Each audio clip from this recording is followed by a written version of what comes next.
Well, have you ever wondered how or why something was named what it was? Well, that's the reason behind our What's in a Name series that takes us taking a look at our past. Yeah, Devin Haskins joins us in the studio with a fun story behind one local brand of yogurt. Hey, Devin. You guys may have heard of Nancy's yogurt, may have seen it in stores, maybe even eaten it or not, but the story of how it came to be wouldn't be complete without the founder trying something new, a bookkeeper, and the power of rock and roll. This family-run business started 65 years ago in the city of Springfield. It was in 1960, shortly after founders Chuck and Sue Kesey were married. They opened the creamery and started off by bottling milk.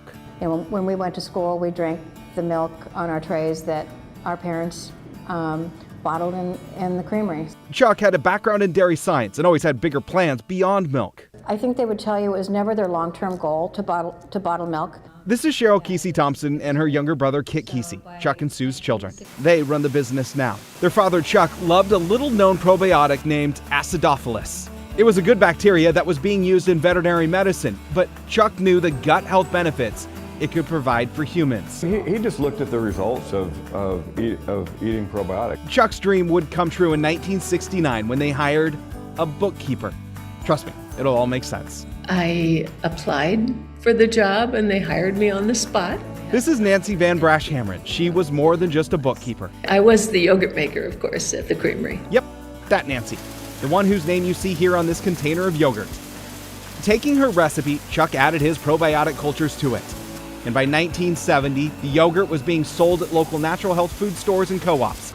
Except not many people knew what the probiotic was. Well, you had to do a little educating for people. You had to tell them what acidophilus was. The stores wanted more of the yogurt without a name. Then one day that changed with a single phone call from one of the co-op owners. And she was placing her order for milk and things, and she said, "And give me some of that Nancy's yogurt." And Chuck and Sue went, "I like that." It resonated. And so the name stuck. The yogurt made with the probiotic was now known as Nancy's yogurt. It's an honor. It is a huge honor. It was still a mom and pop business though, and if it wanted to survive, it knew it needed to expand. We called ourselves Natural Foods Express. To help them out, a guy by the name of Hugh Craig helped deliver their product. And we distributed Nancy's yogurt to health food stores in San Francisco. You may know him though better as Huey Lewis. You know, from Huey Lewis in the News.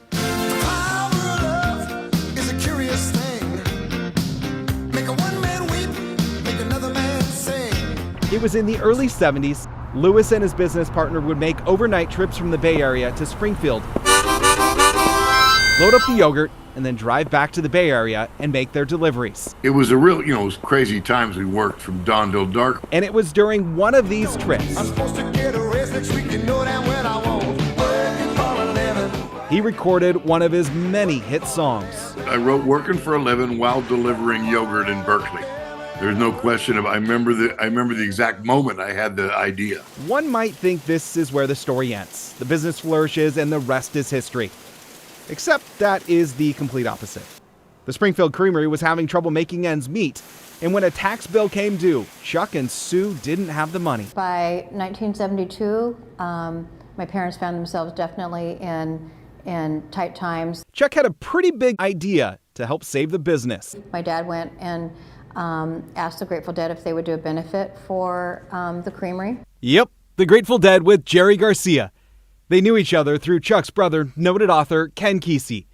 The Grateful Dead said yes, and on August 27th, 1972, they put on a benefit concert in an open field under the blazing hot sun in Veneta, Oregon. All the instruments were going out of tune, and the entire crowd took their clothes off. It was the nakedest thing that I've seen to date. That was quite a weekend. It was quite a hot day, and we had trouble getting water in timely, but it all worked. Yeah. The concert was a hit. Tickets were only $3 and quickly sold out. Oh, and those tickets? They used the only thing they had, Nancy's yogurt labels. That's a phenomenal piece of the creamery's history right there. It was such a success, they were able to pay off the $14,000 tax bill. Rock and roll saves the yogurt again, yeah. Today, Nancy's yogurt can be found in all the major retailers and natural food stores across the U.S. And the company is just like it started 65 years ago, family owned and operated.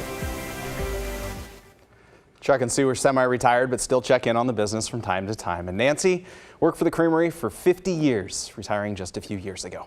Oh, that was so fun. There's so many legs to that I story. know. There's so much going on there. After another. Yeah. And I can tell you, being the resident deadhead here, Yeah. that show, that Nancy's the Springfield Creamery show, is legendary in the annals of Grateful Dead history, which has a lot of legends, as you might imagine. But there are many things that happened there. They were facing the sun in the afternoon, which you normally don't do when you set up a stage, so it made the music sound even weirder than it normally can. But that concert is called Sunshine Daydream. I've got the CD, and there's a great podcast about it called Deadcast. It has some local Portlanders, and there's the connections between the Dead and Eugene, especially here in Oregon, are very thick. And as Devin said, he could only use very limited parts of that CD, that Naked footage. guy on the pole, part of the legend. There's all kinds of stories. Fun story, Devin. Great story. Thank Thanks, you so Devin. much.